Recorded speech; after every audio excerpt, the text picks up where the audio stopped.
ஆண்டவரும் இரட்சகருமானே இயேசு கிறிஸ்துவின் ஈடு இணையற்ற நாமத்தில் அன்றன்றுள்ள அப்பம் வாசகர்களுக்கு எங்கள் அன்பின் வாழ்த்துக்கள். 2026 ஆண்டு ஏப்ரல் மாதம் 23 தேதி வியாழக்கிழமைக்குரிய தின தியானம். இன்றைய தலைப்பு காக்கும் கர்த்தர். ஏசாயா 52:12 சொல்கிறது, கர்த்தர் உங்கள் முன்னே போவார், இஸ்ரவேலின் தேவன் உங்கள் பிறகே உங்களை காக்கிறவராயிருப்பார். எவ்வளவு அருமையான வாக்குத்தத்தத்தை கர்த்தர் நமக்கு இன்றைக்கு தருகிறார். அவர் நம்மை காக்கிற கர்த்தர். கழுகு தன் செட்டைகளை விரித்து குஞ்சுகளின் மேல் அசைவாடி காக்கிறது போல அவர் உங்களை காப்பார்.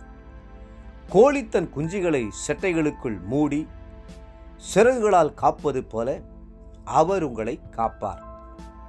சிவந்த சமுத்திரத்தின் கரையிலே இஸ்ரவேல் ஜனங்களை கர்த்தர் எவ்வாறு காப்பாற்றினார் என்பதை சற்று சிந்தித்து பாருங்கள்.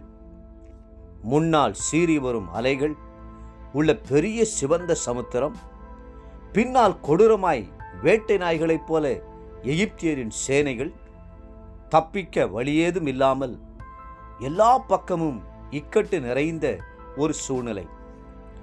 அப்பொழுதுதான் கர்த்தர் மோசேயை பார்த்து அவர் கையில் இருந்த கோலை சிவந்த சமுத்திரத்தை நோக்கி நீட்டும்படி சொன்னார். என்ன ஆச்சரியம்!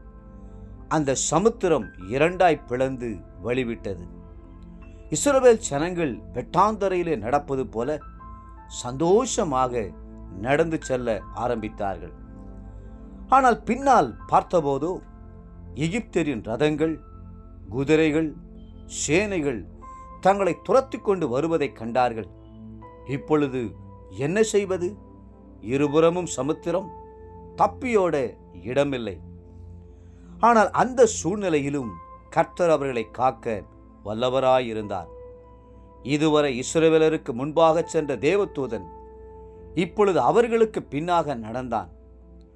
இதுவரை முன் சென்ற மேக ஸ்தம்பம் அவர்களுக்கு பாதுகாவலாக பின்பக்கம் வந்தது. அது இஸ்ரவேல் ஜனங்களுக்கு இரவை பகலாக்கிற்று. ஆனால் பார்வோனின் சேனைக்கோ அந்தகாரத்தை கொடுத்தது. இஸ்ரவேல் ஜனங்களை கர்த்தர் முன்னும் பின்னும் பாதுகாத்தார்.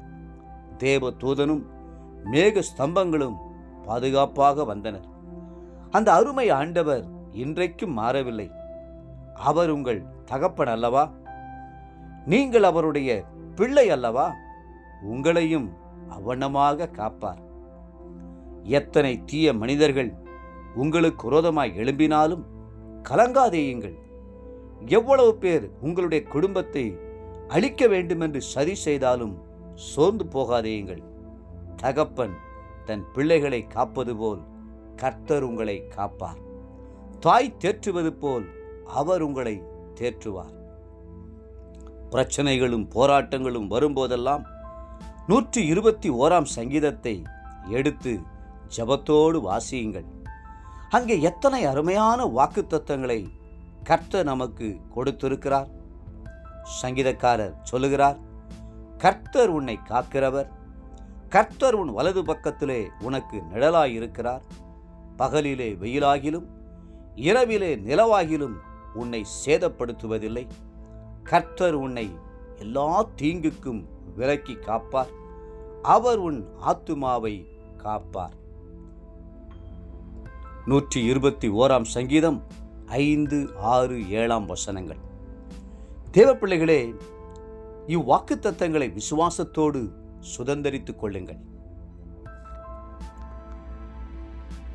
இன்றைய நினைவிற்கு 46 சங்கீதம் 1 வசனம்.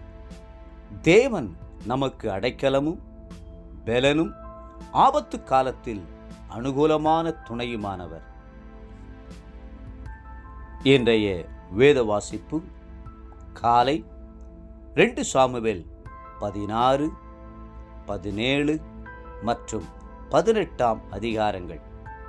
மாலை லூக்கா 17 அதிகாரம் 20 37 முடிய.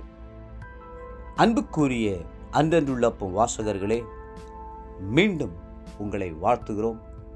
கர்த்தர் உங்களுக்கு துணையாயிருக்கிறார். கர்த்தர் உங்களை முன்னும் பின்னும் பாதுகாக்கிறார். கர்த்தர்தாமே உங்களை ஆசீர்வதித்து மென்மேலும் உயர்த்துவாராக. ஆமென்.